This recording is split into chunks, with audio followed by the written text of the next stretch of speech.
ইয়া রাব্বাল আলামিন। আল্লাহ, তুমি না কোরআনে বলেছো বান্দা যতই গুনাহ করবে আমার কাছে তাওবা করলে আমি তোমারে মাফ করে দেব। মনে বড় আশা নিয়ে আল্লাহ তোমার শাহী দরবারে ভিক্ষুকের মতো হাত বাড়াইলাম।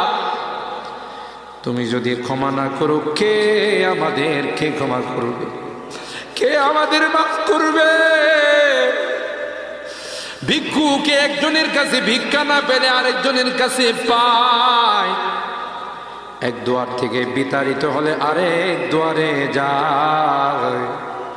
তোমার দরবার থেকে যদি মাহরুম হয়ে যায়, বিতাড়িত হয়ে যায়, কার কাছে যাব? কে আমাদেরকে ক্ষমা করবে?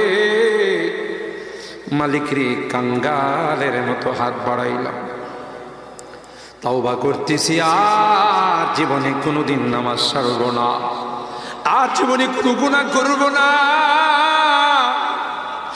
আর জীবনে কোনোদিন বেপরদায় চলব না, আর কোনোদিন সুদী লেনদেন করব না।